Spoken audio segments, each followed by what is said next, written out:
안녕하세요. 책 읽어드립니다. HJ입니다. 오늘은 돈의 역사 6부 일본 경제는 어떻게 무너졌나 1장과 2장을 들려드리도록 하겠습니다. 1장 플라자 합의는 어떻게 벌어졌나 1971년 닉슨 쇼크 이후 세계 금융시장은 큰 변화를 겪었다. 무엇보다 변동 환율 제도를 채택한 나라가 늘어나며 환율이 시장에서 자유롭게 결정되기 시작한 것이 결정적이었다. 환율에 대해 조금 부연 설명하자면 환율은 한 나라 화폐의 상대적인 가치를 의미한다. 우리나라는 원, 일본은 엔, 미국은 달러 등 세계에는 각 나라의 화폐가 존재하며 이 다양한 화폐의 교환 비율을 환율이라고 부른다. 예를 들어 $1 환율이 1,100원이라고 말하는 것은 미화 1달러가 원화 1,100원으로 교환된다는 뜻이다. 그렇다면 환율이 움직일 때 우리는 어떻게 영향을 받게 될까? 간단한 예를 통해 살펴보자. 어제 1달러가 원화 1,100원에 거래되었다가 오늘은 1,300원에 거래되는 상황을 살펴보자.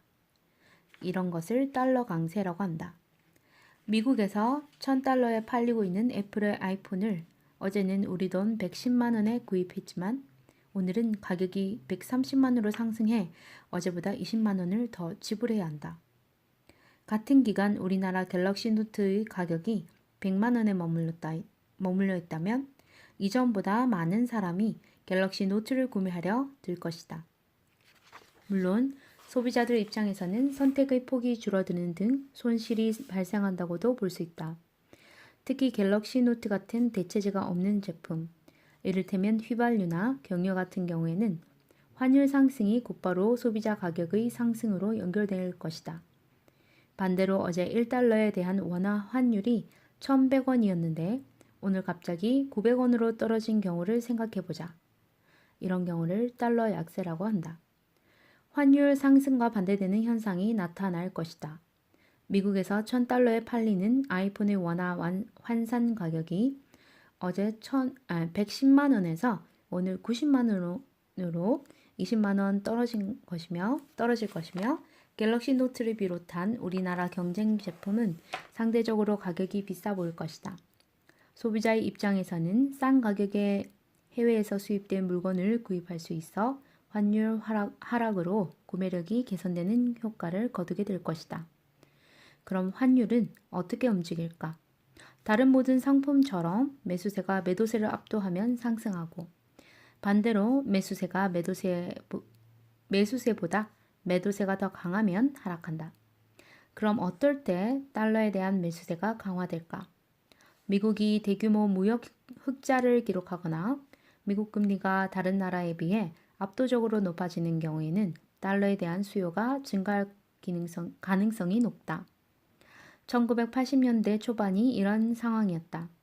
당시 달러가 강세를 보인 건 볼커 연준 의장의 강력한 금리 인상 때문이었다. 다른 나라에 비해 달러 이자율이 훨씬 더 높아졌을 뿐만 아니라 인플레가 완전히 퇴치될 때까지는 고금리 정책을 유지하겠다는 연준의 태도 덕분에 전 세계 투자자들은 달러에 대해 다시 신뢰를 가지게 되었다.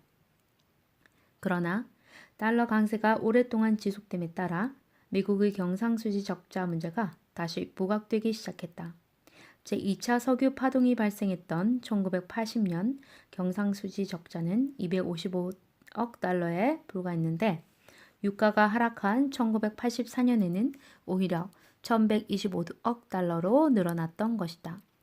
반면 일본은 석유 파동을 제외하고는 내내 흑자를 기록했고 특히 1984년에는 자동차의 수출 호조에 힘입어 경상수지 흑자가 350억 달러까지 확대되었다.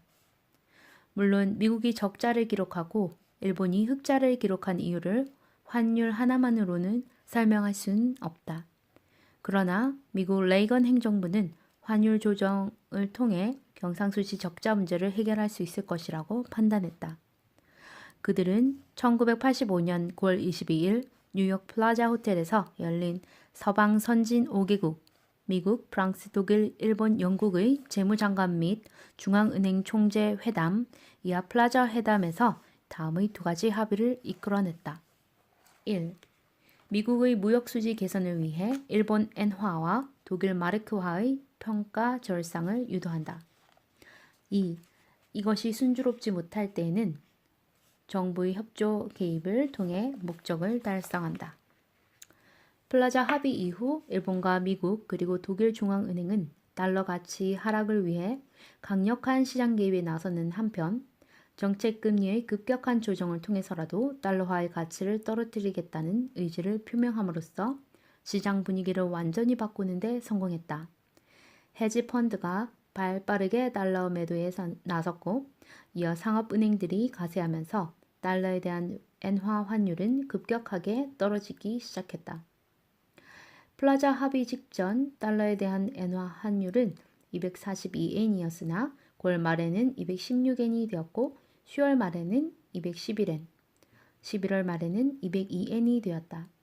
지금이라면 도저히 불가능한 일이지만 당시에는 소련에 맞서 싸우는 자유세계의 일원이라는 동료의식이 있었던 데다 미국에 대한 수출 비중이 높은 독일, 일본, 프랑스 등이 미국의 환율 조정 요구를 거절하기 힘든 입장이었기에 가능했다. 그렇다면 환율의 급격한 하락을 겪은 일본 경제에는 어떤 일이 벌어졌을까? 달러에 대한 엔화 환율이 절반 수준으로 떨어졌으니 수입 물가가 하락하기 시작했다. 수입 물가가 떨어지니 일본에서 만들어진 각종 제품의 가격도 떨어질 수밖에 없었고 수출 기업들은 이전에 비해 훨씬 어려운 여건에서 경쟁할 수밖에 없었다.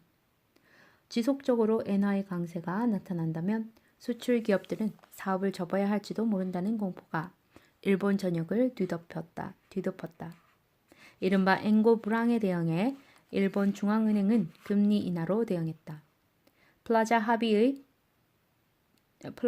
직전 5%였던 재할인율이 1987년 초 2.5%까지 떨어지자 일본 경제에 활기가 돌기 시작했다. 수출 경기는 여전히 회복되지 않았지만 내수 경기가 좋아졌다. 부동산 담보 대출과 자동차 할부 금융 등 목돈이 드는 물건을 구입할 때 금리 조건은 큰 영향을 미치는데 자동차나 주택 같은 큼직큼직한 소비가 증가하면 기업 이익이 개선된다. 엔고로 수출 경쟁력이 약화되었기에 일본 기업들은 수출보다는 국내 소비를 겨냥한 투자, 즉 부동산 및 리조트 등 위락시설 투자에 집중했다. 상품 가격 하락도 분위기를 바꾸는 데 큰 역할을 했다. 1985년 말 배럴당 30달러에 거래되던 국제유가가 1986년 초부터 급락하기 시작해 1986년 말 15달러까지 떨어진 것이다. 국제유가가 하락하면 일본 경제에는 두 가지 이점이 생긴다. 무엇보다 원유를 전량 해외에서 수입할 수밖에 없는 여건에서 유가 하락은 수입 물가의 안정을 의미했다. 또 다른 이점은 경상수지 개선이었다. 엔화 강세로 수출 경쟁력이 약화된 상황에서 수입 원재료 가격의 하락은 수출 경쟁력 개선을 의미했고 나아가 수입 대금 지급 부담이 낮아져 수입도 줄어들어 경상수지가 크게 악화되는 것을 막을 수 있었다. 일본 경제가 엔고 불황의 충격에서 벗어나기 위해 노력하는 가운데 미국은 파티를 즐기고 있었다. 달러가 약세를 기록함에 따라 수출 기업의 경쟁력이 개선되고 경상수지 적자도 줄어들기 시작했기 때문이다. 특히 일본 등 주요 경쟁국과 치열한 경쟁을 벌이던 자동차 업종은 한숨 돌릴 수 있었다. 그러나 1985년 9월의 플라자 합의는 단순히 달러 약세를 유발한 것을 넘어 훨씬 더 복잡한 문제를 일으켰다. 이 점에 대해서는 다음 장에서 자세히 살펴보자. 6부 2장 미국 블랙 먼데이 일본 자산 가격의 버블을 촉발하다. 1985년 9월 플라자 합의 이후 미국 경제와 주식시장은 호황을 누렸다. 기업들의 경쟁력이 강화된 데다 일본 등 다른 선진국들이 일제히 금리를 인하하면서 경기 부양 효과가 나타났기 때문이다. 그러나 호황은 2년을 가지 못한 채 블랙 먼데이라는 희대의 주가 폭락 사태를 맞아 좌초되고 말았다.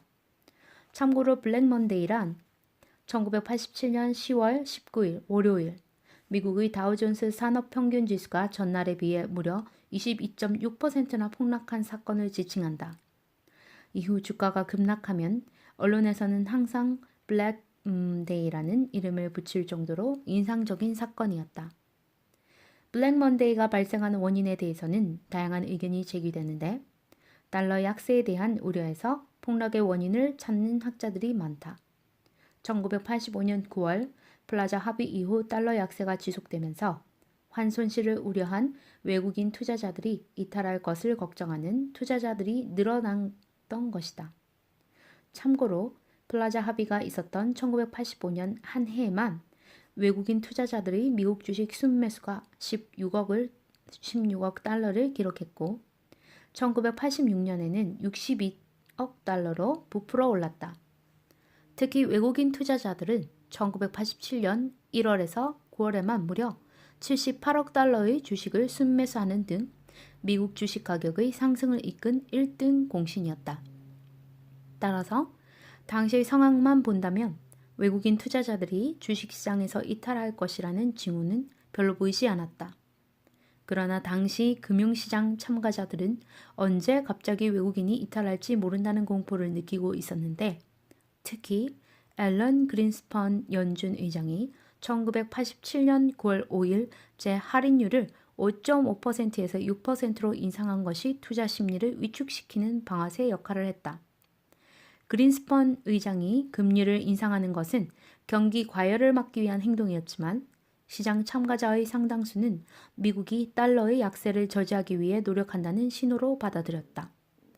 특히 그해 10월 14일 발표된 미국의 9월 무역 수지가 사상 최대 규모의 적자를 기록하면서 달러 약세에 대한 기대가 더욱 강화되었고 투자자들의 이탈이 연쇄적으로 일어나고 말았다.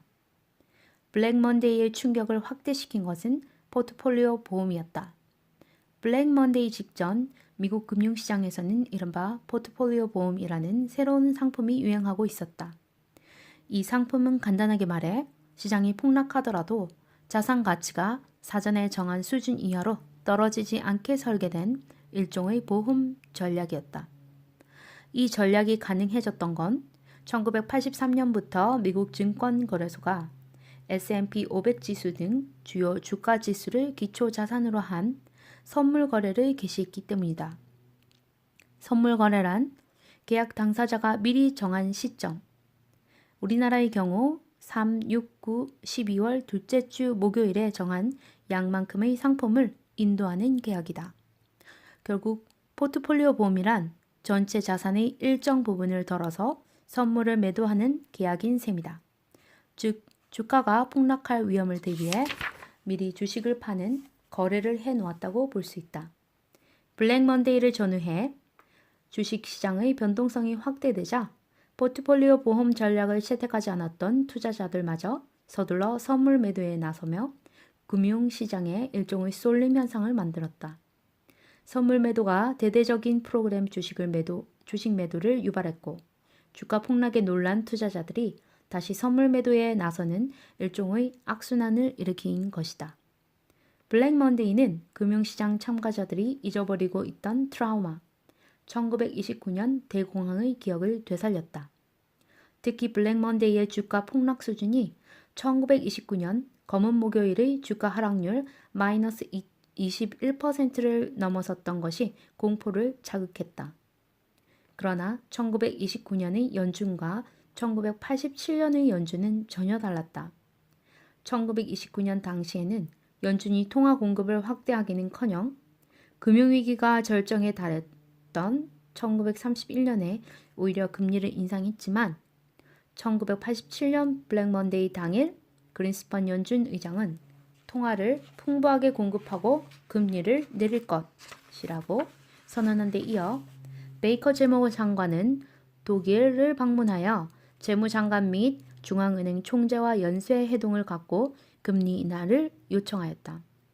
이런 노력이 성과를 거두어 1987년 말 다우존스 산업평균지수는 블랙 먼데이 이후 최저점에 비해 200포인트 이상 상승한 1938포인트로 한 해를 마감했다. 또한 달러 가치는 1987년 말을 고비로 안정세를 되찾았다. 즉, 연준을 비롯한 세계 주요국 중앙은행의 공조에 힘입어 위기를 금방 해소한 것이다. 여기까지만 보면 멋진 성공 스토리다. 그러나 블랙 먼데이는 일본에 매우 난처한 문제를 일으켰다. 미국 정책 당국자가 독일이나 일본 등 주요 선진국 중앙은행에게 심각한 금융위기로 발전하는 것을 막기 위해 세계 주요국 중앙은행이 함께 금융 완화 정책을 시행하자고 요구했기 때문이다. 이게 왜 문제가 되었는지에 대해서는 3장에서 보다 자세히 살펴보자. 다음 시간에는 6부 3장 일본 주식시장 얼마나 비쌌나 4장 일본 부동산 시장은 갈라파고스를 읽어드리도록 하겠습니다. 감사합니다.